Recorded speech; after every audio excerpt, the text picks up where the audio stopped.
નમસ્કાર વિદ્યાર્થી મિત્રો, હું રોહિત સોંદરવા ફરી એક નવા સેશન સાથે તમારી સાથે આવી ગયો છું. અને આ સેશનમાં આપણે જે સામાન્ય વહીવટ વિભાગનું જે કેલેન્ડર આવ્યું છે, એટલે કે ગુજરાત એડમિનિસ્ટ્રેટિવ ડિપાર્ટમેન્ટનું જે 10 વર્ષનું કેલેન્ડર આવ્યું છે, એમાં આરોગ્ય વિભાગમાં આવનારા સમયમાં આવતા જે 10 વર્ષ છે એમાં કેટલી ભરતીઓ આવશે. તો કે અહીંયા તમે જોઈ શકો છો કે આવતા સમયમાં જે આરોગ્ય વિભાગ છે એમાં 24,390 જગ્યાઓ ઉપર ભરતીઓ આવશે.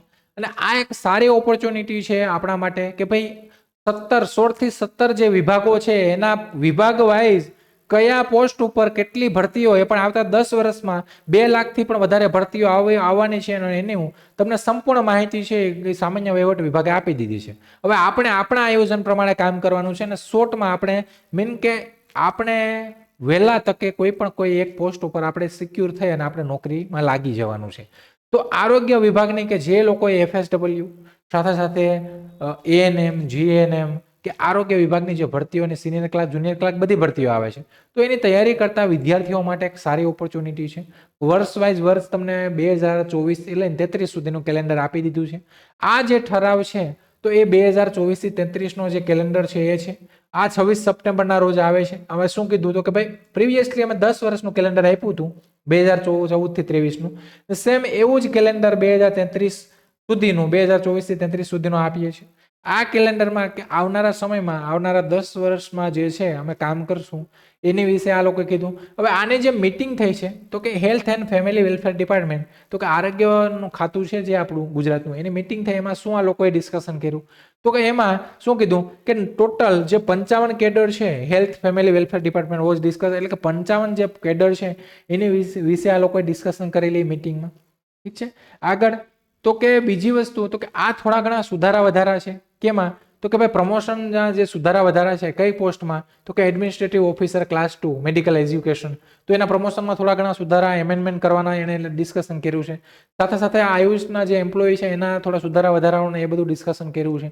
તો આગળ વાત કરીએ તો કે આવનારા સમયમાં એટલે કે આવનારા 10 વર્ષમાં આ બધી જે ભરતીઓ અને એમાં સુધારા વધારા જે બધું છે એ આ મીટિંગમાં ડિસ્કશન થયું. એ બધા પોઈન્ટ અહીંયા આપેલા છે.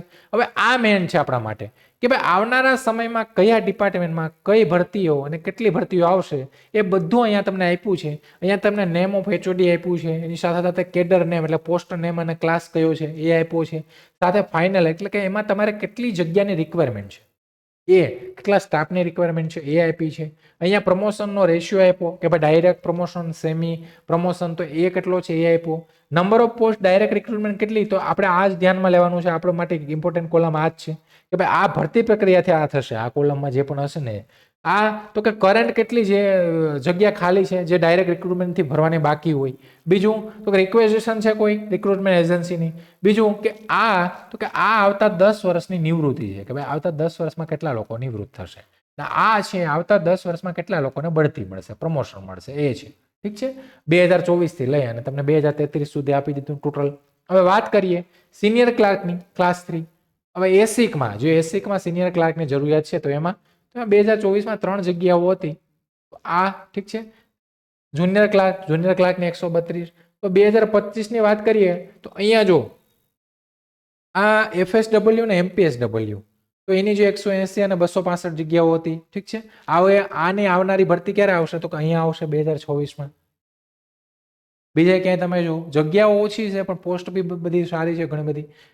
આ જે હેલ્થ ESTમાં વાત કરીએ આપણે તો એમાં 2024-25માં કોઈ નથી, 2026માં ભરતીઓ છે. સાથે સાથે આપણે જે રૂરલ હેલ્થની વાત કરીએ તો એમાં જો તમે જુનિયર ફાર્માસિસ્ટની જગ્યાઓ 221-24માં, તો એમાં 2025માં કોઈ નથી, 2026માં છે, 27માં નથી, 28માં છે, એટલે અલ્ટરનેટ એક વર્ષે છે. સાથે સાથે FDCA એની સાથે સાથે મેડિકલ એજ્યુકેશન એન્ડ રિસર્ચમાં કેટલી જગ્યાઓની જરૂરિયાત છે તો એ આ બધી તમને ભરતીઓ આપેલી છે અને આ બધું પ્લાનિંગ તમને આપી દીધું. હવે તમારે આમાં આયોજન પ્રમાણે કામ કરવાનું છે કે ભાઈ જો બધામાં જ્યાં જોઈએ આ આરોગ્ય વિભાગ છે, ફાર્માસિસ્ટ આવશે, સેનેટરી ઇન્સ્પેક્ટર આવશે, ડાયટિશિયન આવશે, રેડિયોથેરાપિસ્ટ, હેડ ક્લાર્ક, સિનિયર ક્લાર્ક, બધી ભરતીઓ છે એ તમને વર્ષ વાઇઝ આપી દીધી છે. તમારી પાસે આવતા 10 વર્ષનું આયોજન છે. 10 વર્ષ નથી ખેંચવાનું ભાઈ, પણ આપણે જેમ બને વહેલી તકે લાગી જવાનું છે. હવે અહીંયા તો કે આયુષમાં કેટલી જગ્યાઓ છે, આની સાથે સાથે આમાં કેટલી જગ્યાઓ છે. આયુષમાં સારી જગ્યાઓ હોય છે. જો આયુષમાં પણ તમે જો 2024માં જગ્યાઓ હતી, 2025-2026માં ફરી જગ્યાઓ આવશે.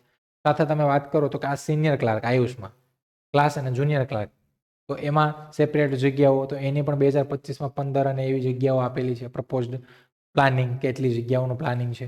અને આ જે મીટિંગ છે એમાં આ જે ચર્ચા થઈ એ આપણે આગળ જોઈ લીધું.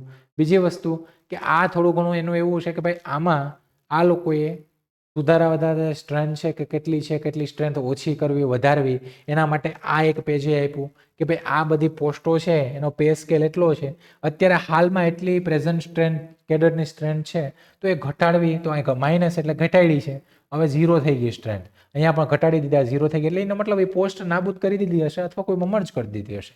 અહીંયા જો તો અહીંયા 278 હતી 24 ઘટાડી 254 થઈ ગઈ. કોની છે? તો કે આ છે હોમિયોપેથી મેડિકલ ઓફિસર ક્લાસ 3. બીજી તો કે અહીંયા જો નીચે વધારી કોની 55 પ્લસમાં હશે, જેની વધારી હશે, આ બધી ઘણી ખરી છે એની વધારી છે. અહીંયા ટેલરની જો તો કે એમાં ઘટાડો કર્યો છે, તમે મ્યુઝિયમ ક્યુરેટર એમાં ઘટાડો કર્યો, બીજા બધામાં ઘટાડો વધારાનો આ એક પેજ તમને આપ્યું છે સાથે. હોસ્પિટલ આસિસ્ટન્ટ, તો આ બધામાં જો ક્રમશ જે કેડર છે એમાં ઘટાડો કર્યો છે, ડિક્રીઝ કરી છે સ્ટ્રેન્થ, કે વ્યક્તિઓ વધે છે એનો કહેવાનો મતલબ એ છે. બીજા બધા કેડરમાં ઘટાડો કર્યો છે. આ બધા કેડર જે બી છે એ બધા કેડર ટોટલ તમને 69 જેવા કેડર, કેટલા 81 જેવા કેડર છે, એમાં વધારો ઘટાડો તમને આપ્યું છે. અહીંયા જો આ એક છે, આ જે છેલ્લા 4 જેવા છે, x ray assistant, sanitary inspector, junior pharmacist, x ray technician, તો એમાં કેડરમાં વધારો કર્યો. જો પહેલા 39 હતી, 59 વધારો કર્યો, 98 થઈ, 23 હતી 40 વધારો કર્યો, 63 થઈ, 171 હતી 69 વધારો કર્યો, 240 થઈ, 124 હતી 14 વધારો કર્યો, ઠીક છે, 138 થઈ, તો આ વધારો કર્યો છે. અને આ એનેક્ઝરમાં જો અહીંયા પણ આપ્યું પ્રપોઝડ પ્લાનિંગ, કે આયુષમાં પ્રપોઝડ પ્લાનિંગ, જે એડમિનિસ્ટ્રેટિવ ઓફિસર છે એમાં કર્યું પ્લાનિંગ છે. એટલે ટૂંકમાં તમારી પાસે બધો આરોગ્ય વિભાગનો આવતા 10 વર્ષનો આખો પ્લાનિંગ છે. ક્યાં કઈ ભરતી, કેટલી આવવાની છે, કયા વર્ષમાં આવવાની છે, બધું પ્લાનિંગ છે. આપણે ખાલી આ પ્લાનિંગને અનુસરણ કરીને ચાલવાનું છે. આયુષમાં, મેડિકલ સર્વિસમાં કેટલી રિક્વાયરમેન્ટ છે, પ્રપોઝડ પ્લાનિંગ કયું છે, બધું આપ્યું છે. અહીંયા જુઓ જગ્યાઓ ઓછી છે પણ ક્યારે કઈ ભરતી આવશે બધું તમને આપ્યું છે. સાથે વાત કરીએ મેડિકલ સર્વિસમાં, તો એનું પણ અહીંયા પ્રપોઝડ પ્લાનિંગ છે, એસિકનું પ્લાનિંગ આપ્યું છે, ઠીક છે. તો આ બધું પ્લાનિંગ તમને આપી દીધું છે અને આપણી પાસે આવતા 10 વર્ષનું આયોજન છે. હવે તમારે કઈ રીતના કામ કરવાનું છે, આપણે કઈ રીતના કામ કરવાનું છે, એની ઉપર છે કે ભાઈ મારે ગમે ત્યાં એક પોસ્ટ સિક્યોર કરીને બેસી જવાનું છે. મારે એવું નથી ભાઈ ભરતીઓ તો અઢળક આવશે, તમારી પાસે ગ્રેજ્યુએશનની ડિગ્રી હશે તો તમે 10 જગ્યાએ નહીં પણ 20 જગ્યાએ ફોર્મ ભરી શકશો, પણ આપણે એક જગ્યાએ આપણી પોસ્ટ સિક્યોર કરવાની છે. અને એના માટે આ બધાની તૈયારી કરવા માટે અમે એટલે કે Lakshyam academy all in one bench તમારા માટે લાવ્યું છે. ક્લાસ 3 સ્પેશિયલ બેન્ચ છે. આમાં તમારી જે ક્લાસ 3 ની જેટલી પણ ભરતીઓ છે એ બધી ભરતીઓ છે એની તમારી તૈયારી કરવામાં આવશે. આની સાથે સાથે તમે અમારી એપ્લિકેશન ડાઉનલોડ કરશો તો એમાં અમારા ટેકનિકલ જે કોર્સ છે, ટેકનિકલ જે તમે ભરતી આવે છે, મુખ્ય સેવિકા, FSW, SI, તો એને લગતી પણ બેન્ચ, સેપરેટ બેન્ચ પણ ચાલુ જ છે. તો એમાં પણ તમે જોઈન થઈ શકો છો. જોઈન થવા માટે એપ્લિકેશન ડાઉનલોડ કરવાની છે અથવા તમારે અમારા હેલ્પલાઇન નંબર જે આ છે એની ઉપર કોલ કરવાના છે. આ બેન્ચ 2999માં છે. આના વગર તમારે એસઆઈએમની બેન્ચ છે, આપણે MPSW, FSW, મુખ્ય સેવિકા, તો એની અલગ અલગ કોર્સ વાઇઝ બેન્ચની પ્રાઇસ છે, પણ અફોર્ડેબલ પ્રાઇસમાં તમને બેન્ચ મળશે. આ બેન્ચમાં ક્લાસ 3 ની સંપૂર્ણ તૈયારી થશે. તમે જુનિયર ક્લાર્ક, તલાટી, આમાં જે ક્લાસ 3 સિનિયર ક્લાર્ક આવે એ બધામાં તમે ફોર્મ ભરી શકશો. એની તૈયારી તમે ઇઝીલી કરી શકો એના માટે એક આ બેન્ચ છે. તો જોઈન થવા માટે તમારે એપ્લિકેશન અથવા હેલ્પલાઇન નંબર. તો મિત્રો કહેવાનો મતલબ એ છે કે ભાઈ આવનારા 10 વર્ષમાં ઘણી બધી ભરતીઓ છે. આપણે 10 વર્ષ સુધી નથી જવાનું. આપણે તૈયારી કરીને ઘણા થાકી ગયા હશે, ઘણા નવો વર્ગ હશે, પણ આપણે હિંમત નથી હારવાની, કેમ કે પાછલા 2-4 વર્ષમાં હાલો ભરતીઓમાં જે થોડો ઘણો ઉતાર ચઢાવ આવ્યો હોય, પણ હવે આવનારા સમયમાં ઘણી ભરતીઓ છે, તો આપણે હારવાનું નથી ને આપણે ગમે ત્યાં આપણે એક જોબ સિક્યોર કરી લેવાની છે. ઠીક છે, તો આવા ફરી નવા સેશનમાં ફરી મળશું. રજા લઉં છું. જય હિન્દ, જય ભારત.